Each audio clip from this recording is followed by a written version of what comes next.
Maraming salamat, Pilipinas. Ako po si Dingdong Dantes, araw-araw na maghahatid ng saya at papremyo. Kaya makihula at panalo dito sa Family Feud.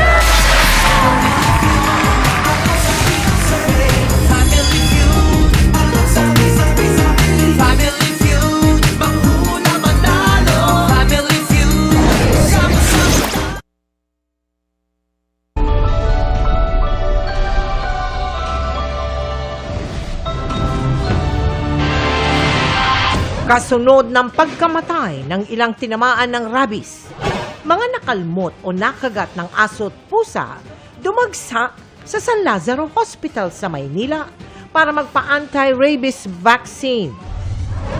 Sige, paramihan. Kota sa mga aarestuhing drug suspect.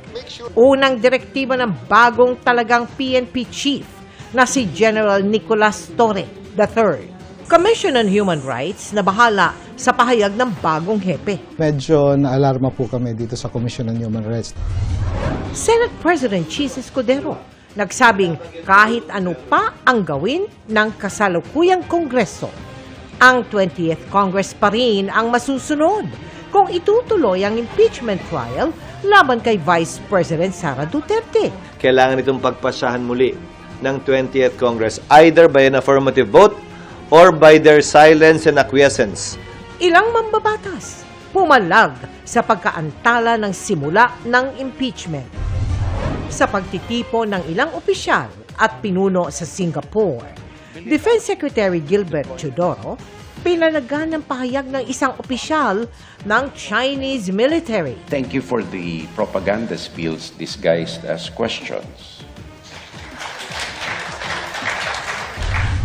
Tag-ulan, opisyal nang nagsimula ayon sa Pag-asa. Nanggagalaw? Oh my God! Hindi ay.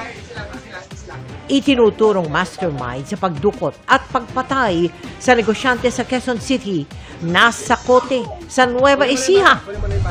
At Ruro Madrid, nagpapaalam ba sa girlfriend na si Bianca Umali?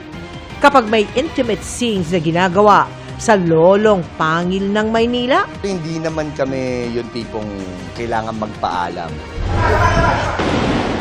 This is Philippine Culture. Live mula sa GMA Network Center, ito ang 24 Oras. Magandang gabi po, Luzon, Visayas at Mindanao.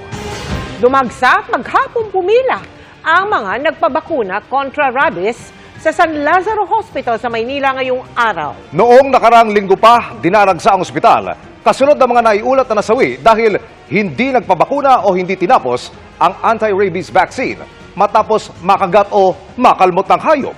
Mahigpit at paulit-ulit na paalala ng mga eksperto, huwag baliwalain ang rabies dahil ito ay nakamamatay. Narito ang pagtutok ni Marisol Abduraman.